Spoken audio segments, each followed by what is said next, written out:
कि ये सरकार जो हेमंत सोरेन की सरकार है वो अंधों की सरकार है, बहरों की सरकार है, गुंडों की सरकार है, गूंगों की है, लंगड़ों की है, लूल्हों की है, शोबदाबाजों की है, डकैतों की है, अपराधियों की है, हत्यारों की सरकार है। ये बहुत हो गया मिस्टर हेमंत सोरेन साहब। It's not enough, it's more than enough. So take immediate strict and stern action. Hemant सरकार अंधे बहरे गूंगे लंगड़े लूल्हों की सरकार नहीं है, हत्यारों की सरकार नहीं है, बल्कि मैं तो कहूंगा कि ये वहशी जंगली जानवरों की सरकार है। अब मैं कहता हूं कि इससे भी ऊपर है। तो हिम्मत है, लेकिन अपराधियों को, इस बात को याद रखिएगा। हिम्मत है तो हिम्मत है अपराधियों को, ये बात नहीं बताया जाता था। क्या कुछ देखिए, विगत तकरीबन 5.5 वर्षों से ये यूपीए की सरकार, इंडी सरकार, इंडिया गठबंधन की सरकार या हेमंत सरकार के दौर में जो इस प्रदेश को लिंचिस्तान बना दिया गया है, जिस तरह से हत्याएं हो रही हैं, सड़क पे लिंचिंग तो होती थी, अब कस्टोडियल डेथ नहीं बल्कि कस्टोडियन किलिंग की जा रही है पुलिस प्रशासन, पुलिस एडमिनिस्ट्रेशन के जरिए। वो पुलिस प्रशासन जो हमारा रक्षक है, जो हमारा प्रोटेक्टर है, जो हमारा मुहाफिज है, ये रक्षक हमारा भक्षक बन गया। आज ये मुहाफिज ही हमारा कातिल बन गया। ये जो प्रोटेक्टर था वही हमारा किलर और एट्रोसिटर बन गया। हम कहां जाएं इंसाफ के लिए, न्याय के लिए? और ये यूपीए सरकार, हेमंत सोरेन साहब की सरकार मुसलमानों, दलितों और आदिवासियों के वोटर से, न कि किसी और से। लेकिन इनकी जो निष्क्रियता है, उदासीनता है, विवेकहीनता है, कॉन्शियसलेस है, संवेदनहीनता है, इसको दृष्टिगत रखते हुए हमको यह कहने पे मजबूर होना पड़ रहा है आज कि यह सरकार जो हेमंत सोरेन की सरकार है वो अंधों की सरकार है, बहरों की सरकार है, गुंडों की सरकार है, गूंगों की है, लंगड़ों की है, लूल्हों की है, शोबदाबाजों की है, डकैतों की है, अपराधियों की है, हत्यारों की सरकार है। और यही नहीं, बल्कि मुझे यह कह लेना भी अतिशयोक्ति नहीं होगी, यह ओवर स्टेटमेंट नहीं होगा, यह एग्जैजरेशन नहीं होगा, यह मुबालगा आराई नहीं होगी अगर हम इस सरकार को कहें कि ये इस सरकार में इतनी निर्ममता, इतनी निर्दयता, इतनी निष्क्रियता जो बढ़ती जा रही है, और विशेष रूप से पिछड़ों, आदिवासियों, दलितों और खासकर मुसलमानों के प्रति आज सैकड़ों मॉब लिंचिंग हो गई। 1 दर्जन से ज्यादा पुलिस स्टेशन में पुलिस प्रशासन के जरिए हमारी हत्याएं की गई। इल्जाम हम पे क्या लगते?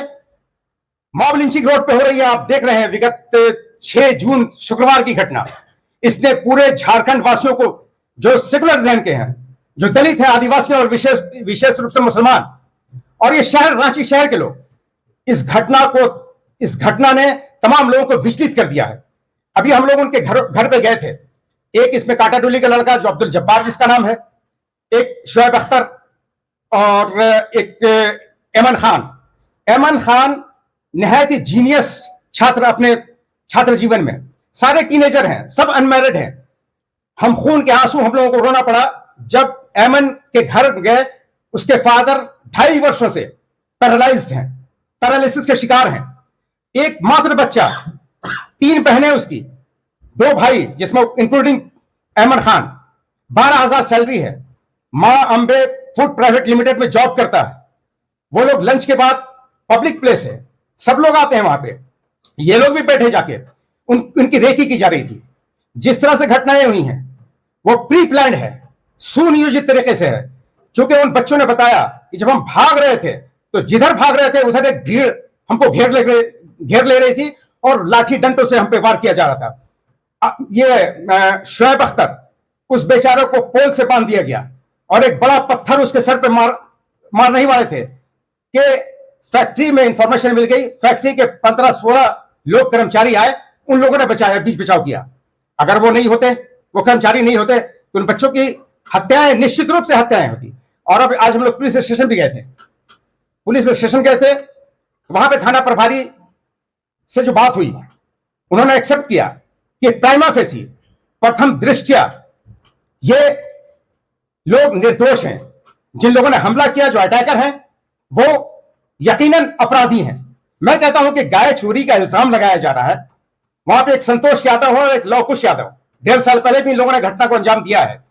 और अभी चंद महीनों पहले भी आपने देखा कि कुछ आदिवासी भाइयों की हत्या कर दी गई उन्हीं लोगों के जरिए। मैं कहता हूं कि गाय चोरी करके ये लोग जॉब करने वाले लड़के थे, अगर गाय चोरी करके ले जा रहे थे तो मैं उन हरामजादों से, इन नाजायज औलादों से पूछना चाहता हूं जिन लोगों ने हमला किया कि वो जमीन खा गई उन गाय को या हवाएं उड़ा के ले गई उनको आसमान में? कहां है ये? और ये सरकार कब तक चुप रहेगी? अभी मैं एक यूरोपियन लेडी की मोटिवेशनल लाइन सुन रहा था इंसान के बारे में, मैन के बारे में। इंसान क्या है? उन्होंने कहा, वो इस हेमंत सरकार के तमाम मंत्रियों, विधायकों और खुद हेमंत सोरेन पे सार्थक आती है। उसमें वो बताती हैं कि the most dangerous animal on this planet, on this earth और in this world is man, because other animals will hurt you if they are hungry or if it's their nature of hunting, but a man can turn into animal in no time. He needs only permission. As soon as the permission is given by the higher authority or by the government, even hints of permission to attack this community or that community, to attack this man or that man, to exclude this society or that society, to shame or humiliate this community and that community, they attack without any, सिर्फ इशारा मिल जाए, it's happening and it's not stop. इंसान इस धरती पे सबसे खतरनाक जो जानवर है वो इंसान कहा गया है, और जो दूसरे जानवर हैं वो हमला हम पे इसलिए करते हैं जब वो भूखे होते हैं या वो शिकारी नेचर के होते हैं। लेकिन इंसान हैवान बन जाता है, जानवर बन जाता है सिर्फ उसको जो उसका हायर लेवल के हायर ऑफिसर्स उसको परमिशन देते हैं या गवर्नमेंट परमिशन देती है या हिंट्स करती है। मैं आरोप नहीं, विश्वस्त सूत्रों से, रिलायबल सोर्सेज से, इंटेलिजेंस रिपोर्ट में बता रहा हूं कि इस हेमंत सरकार ने मुसलमानों को और दलितों को अटैक करने का ये एलानिया जारी किया है। वो इशारा कर दिया, चूंकि डायरेक्ट वो हम पे हमला नहीं कर सकते, क्योंकि उनकी सत्ता का वजूद हम मुसलमानों से और दलितों से है। ये 56 सीट क्या, 56 सीटों का अहंकार पाला इन्होंने, 6 सीट भी इनकी औकात नहीं जीतने की अगर मुसलमान और दलित वोट ना दे। लेकिन खामोशी क्यों? 6 जून की घटना रांची की, 10,000 से ज्यादा मुसलमानों पे, निर्दोष मुसलमानों पे right to assemble and protest, ये हमारा फंडामेंटल राइट है, संवैधानिक अधिकार है जो बाबा साहब डॉक्टर भीमराव अम्बेडकर ने दिया है। और उसी राइट का इस्तेमाल करते हुए ये निर्दोष लोग गए थे। यही पथलगड़ी का कांड 124 है, उन पर भी लागू था। आपने मैनिफेस्टो जारी कर दिया कि सरकार बनते ही हम केस उठा लेंगे, केस उठा लिया आपने। ये हमारे मासूम बच्चे आज तक टॉर्चर किए जा रहे हैं पुलिस प्रशासन के जरिए। नए नए लोगों का नाम, चुके अननोन उसमें बहुत सारे लोग हैं।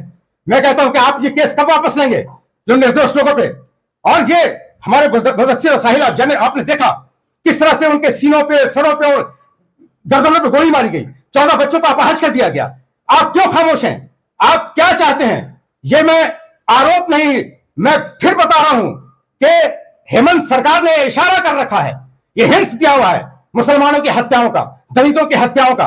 वरना हत्या अगर ये नहीं होती, किसी के बाप की औकात है तो पुलिस प्रशासन, सिविल एडमिनिस्ट्रेशन या कोई पब्लिक एक उंगली लगा दे किसी को। अगर लॉ एंड ऑर्डर, एरिस्टॉटल का नाम आपने सुना होगा, बहुत बड़े साइंटिस्ट और फिलोसफर गुजरे हैं, उन्होंने कहा कि if there is no rule of law there is no regime. अगर रूल ऑफ लॉ को फॉलो नहीं किया जाता उसका मतलब उसमें कोई शासन, उस देश और प्रदेश में शासन नाम की कोई चीज नहीं है। आज माननीय प्रधानमंत्री साहब, जो हमारे आपके सभी के प्रधानमंत्री हैं, उन्होंने अपने एड्रेस में कहा था कि इन मुसलमानों को इनके ड्रेस से पहचाना जा सकता है। आज वो जुमा का दिन था, वो बच्चे कुर्ते पजामे में थे। मोदी साहब, आपने फरमान जारी कर दिया और लोग उसको व्यवहारिक रूप देने में लगे रहे। ये कब रुकेगा?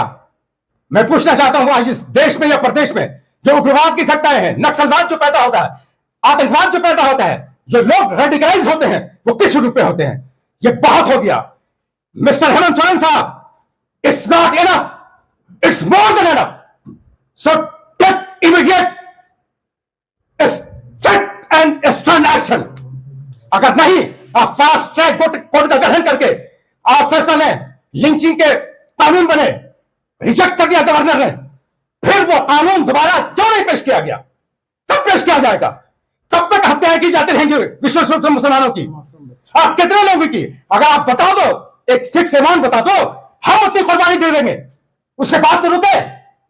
मैं कहता हूं यही नहीं, सिर्फ इंसान नहीं, मैं कहता हूं कि एक इंसान वो कैसा इंसान हो सकता है?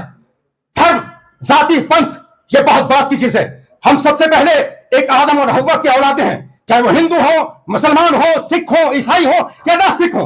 मैं कहता हूं कि एक इंसान दूसरे इंसान की मौत पे इतना खामोश, इतना निष्क्रिय, इतना उदासीन, इतना विवेकहीन, इतना कॉन्शियसलेस कैसे हो सकता है? और हम जानते हैं कि देश और प्रदेश का जो शासक होता है वो गार्जियन, पिता का रूप होता है, पिता का रूप होता है। कौन ऐसा पिता है, निर्दयी पिता भी, जो अपने बच्चों की इस तरह से हत्याओं पे खामोश हो? मैं तो कहता हूं कि ये हेमंत सरकार अंधे, बहरे, गूंगे, लंगड़े, लूढ़ों की सरकार नहीं है, हत्यारों की सरकार नहीं है, बल्कि मैं तो कहूंगा कि ये वहशी जंगली जानवरों की सरकार है। अब मैं कहता हूं कि इससे भी ऊपर है, क्योंकि जानवरों, जंगली वहशी जानवरों के पास भी संवेदनाएं होती हैं अपने बच्चों के लिए। इस हेमंत सरकार के पास वो संवेदना भी नहीं है जो जानवरों, वहशी जानवरों के अंदर संवेदना होती है। मैं पूछना चाहता हूं, कितनी कुर्बानियां चाहिए? आप बताओ, आप बताओ लिमिट, हम वो कुर्बानी पेश करेंगे इंशाअल्लाह रहमान, लेकिन हमारे बच्चे चैन से जी तो सके। और मैं आह्वान करता हूं, ये खामोशी हमारे सीधे अली कर मुझे फरमा के जो कौमें जुल्म, जबर, तशद्दुद, बर्बरियत, अत्याचार और नाइंसाफी पे खामोश रहती हैं, वो कौम लाशें उठाती है। और हमारी कौम इस जुल्म, जबर, तशद्दुद पे खामोश है, इसलिए हम आज लाशें उठा रहे हैं। मैं आह्वान करता हूं तमाम दलितों से, आदिवासियों से और विशेष रूप से अपने मुस्लिम भाइयों से, तमाम झारखंड के, क्या मुसलमानों, अगर तुम्हारी माओ ने तुम्हें जिंदा जन्म दिया है और जिंदा हो, और तुम चाहते हो कि तुम्हारी मौजूदा और आने वाली नस्लें जिंदा रहे, भय मुक्त वातावरण में अपनी जिंदगी गुजार सके, तो उठो। अगर ये फास्ट ट्रैक कोर्ट का गठन करके एक सरकारी डेलीगेशन 72 घंटे के अंदर इन बच्चों के पास नहीं जाता, इन घायल बच्चों को मुआवजा नहीं देता, इन हरामजादों और नाजायज़ों औलादों की अरेस्टिंग नहीं होती, तो 72 घंटे का अल्टीमेटम देते हैं, चेतावनी देते हैं कि हम लोग फिर साथ पाएंगे, लोकतांत्रिक तरीके से आएंगे, जनतांत्रिक तरीके से आएंगे, प्रजातांत्रिक तरीके से आएंगे, गणतांत्रिक तरीके से आएंगे, डेमोक्रेटिक वे में आएंगे, जमहूरी तरीके से आएंगे इंशाअल्लाह रहमान। ये हमारा फंडामेंटल राइट है। And that's all. कोई क्वेश्चन तो पूछें। मेरा बेटा मुंह लटकाया क्यों बैठा है? मेरे सारे फ्रेंड्स कितनी मस्ती करते हैं और मैं बस स्कूल से घर और घर से स्कूल। तो चलो तुम्हें कहीं बाहर ले चलती हूँ। बाहर क्यों? चलो आज ही वाइल्ड वादी वाटर पार्क चलते हैं, जो है रांची का बेस्ट वाटर पार्क, जहाँ है फन और मस्ती का फुल डोज।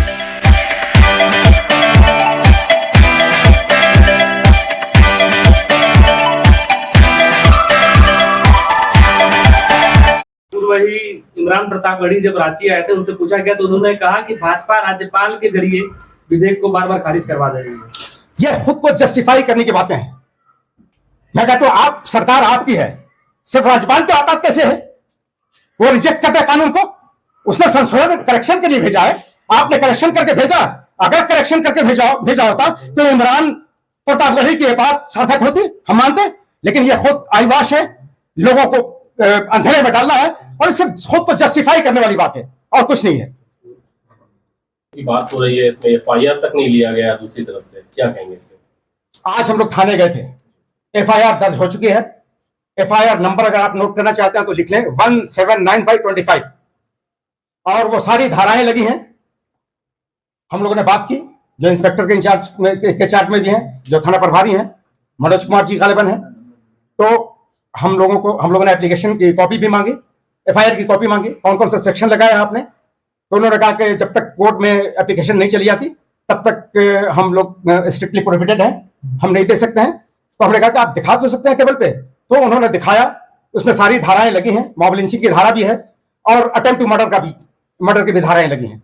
और उन्होंने आश्वासन दिया है कि अरेस्टिंग, हम लोगों ने डिमांड किया था कि आज का आज आप अरेस्टिंग कीजिए, अरेस्टिंग कल ही हो जानी चाहिए थी, क्योंकि आपके थाने में आके भी उन लोगों ने धमकी दी है, पुलिस वैन से भी खींच के बच्चों को टॉर्चर किया गया है।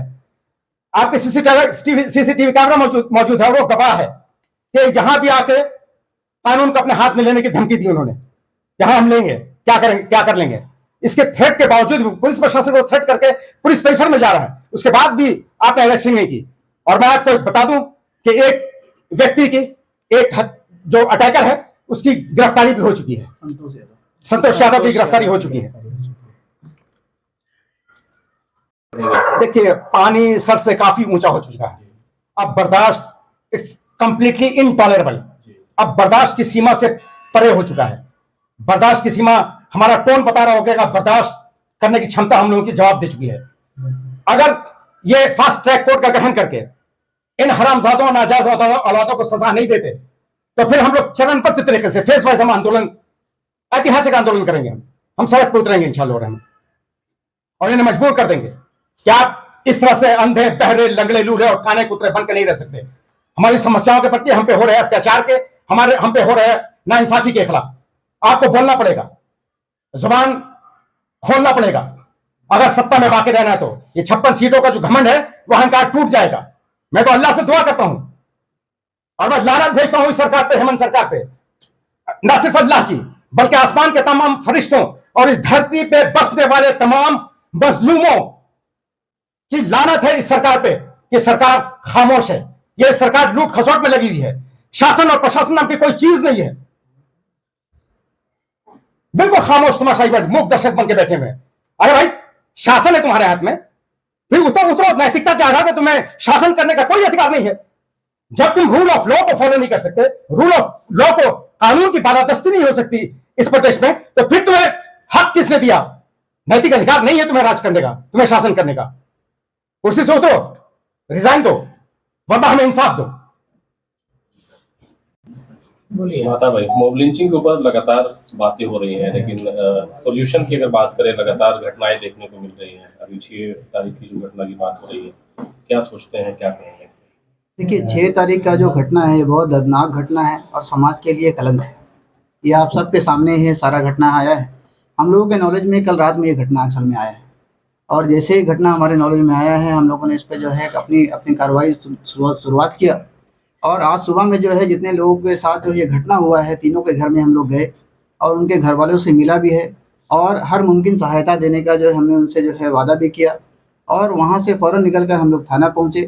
थाना में जिस तरीके से बात हुआ और हम लोगों ने जो है एक डेडलाइन दिया था कि आज के आज जो है गिरफ्तारी होना चाहिए। जो इसमें मुख्य आरोपी संतोष यादव हैं, जिसकी गिरफ्तारी आज शाम हो चुकी है। मैं जो है रांची पुलिस प्रशासन का इस पर धन्यवाद व्यक्त करता हूँ कि आपने 48 घंटा के अंदर उस व्यक्ति को गिरफ्तार किया। 6 तारीख का घटना है, ये 4 बजे घटना हुआ था और आज 4 से 5 बजे के बीच में ये गिरफ्तारी हो चुका है और आगे उनसे पूछताछ चल रही है। आगे जो गिरफ्तारी होगा उसका आपको इन्फॉर्मेशन दिया जाएगा। मॉब लिंचिंग को लेकर के जो कानून की बात होती है, आज तक जो है उस पर ठोस कदम अगर कहें या इम्प्लीमेंटेशन की बात करें, कैसे देखते हैं आप लोगों का? क्या स्टेप रहा आज तक? जिस तरह से बातें हुई, लेकिन कोई स्टेप देखने को वैसा नहीं मिल पा रहा है। देखिए, पिछले हमको लगता है 6 सालों से यहाँ पर जो है इंडिया अलायंस की सरकार है और एक नारा शुरू से लगता चला आ रहा, हमको लगता है सबके कान में होगा, हेमंत है तो हिम्मत है। इस लाइन को मैं आज पूरा कर देता हूँ कि हेमंत है तो हिम्मत है, लेकिन अपराधियों को, इस बात को याद रखिएगा। हेमंत है तो हिम्मत है, अपराधियों को ये बात नहीं बताया जाता था, हम क्लियर करते हैं। और जब लिखिएगा तो उसमें ज़रूर साथ में लगाइएगा कि हेमंत है तो हिम्मत है अपराधियों को। और अपराधियों को हिम्मत देने का काम हेमंत सोरेन की सरकार कर रही है पिछले 6 सालों से। जब तक सरकार उनको सपोर्ट करती रहेगी, ये अपराध होता रहेगा। हम और आप चिल्लाते रहेंगे, हम और आप मरते रहेंगे, हमारे बीच में से लोग मरते रहेंगे। आज तक रांची वाले शांत थे इस पर कि रांची में कोई घटना नहीं हुआ था मॉब लिंचिंग का। आज जब रांची के अंदर ये घटना हुआ है तो लोग जागे, नहीं मॉब लिंचिंग भी होता है। अभी तक तो हम जो है सोशल मीडिया के अंदर देख रहे थे। ये घटना हमारे घर के बगल में भी हो सकता है, ये घटना हमारे घर में भी हो सकता है, आपके घर में भी हो सकता है। इसका शिकार कोई भी हो सकता है। मॉब किसी को नहीं पहचानता, मॉब किसी को नहीं पहचानता, नाम भी बाद में मालूम चलता है। ठीक है, तो मॉब लिंचिंग पे जो है कानून बनाने की बात हो रही है। राज्यपाल ने जो है रिजेक्ट किया, दोबारा उनको पेश नहीं किया गया। हम सरकार से आग्रह करते हैं इस कानून को दोबारा जो है इसको बनाने के लिए इसकी पहल की जाए, गवर्नर के पास भेजा जाए। गवर्नर के अंदर भी जो है रहमदिली है, ऐसा नहीं है कि कुछ करेक्शन करने का उस टाइम जो है मौका होगा इसलिए उन्होंने रिजेक्ट किया होगा। मौजूदा जो गवर्नर है उनको भेजा जाए और जल्द से जल्द इस पर कानून बनाया जाए ताकि मौत के द्वारा किसी का जान ना जाए। जान तो सबका जाता है, नेचुरल मौत है, सबको आता है, लेकिन मौत के द्वारा किसी की जान ना जाए, इसकी हमारी जो है डिमांड है सरकार से, जितना जल्द से जल्द ये कानून बने। ये बातें तो बहुत लंबे समय से चल रही है, आप लोगों का क्या स्टेप रहेगा? हमारा देखिए स्टेप ये है कि जैसे हमारे प्रदेश अध्यक्ष साहब अभी बताए कि हम जो है चरणबद्ध तरीके से आंदोलन करेंगे। हम सरकार से डिमांड करते हैं, जो हमारा जो है लोकतांत्रिक तरीका है उसे हम डिमांड करते रहेंगे। हमारे जो नेशनल नेतृत्व है इस पे हमेशा आवाज़ लगाते रहते हैं बैरिस्टर असदुद्दीन ओवैसी साहब, और हम लोग भी अपने स्टेट में आवाज़ लगा रहे हैं। और सरकार को चाहिए ये कि हमारी आवाज़ को सुने और इस पर काम करना शुरू करे। मेरा बेटा मुंह लटकाया क्यों बैठा है? मेरे सारे फ्रेंड्स कितनी मस्ती करते हैं और मैं बस स्कूल से घर और घर से स्कूल। तो चलो तुम्हें कहीं बाहर ले चलती हूँ। बाहर क्यों? चलो आज ही वाइल्ड वादी वाटर पार्क चलते हैं, जो है रांची का बेस्ट वाटर पार्क, जहाँ है फन और मस्ती का फुल डोज।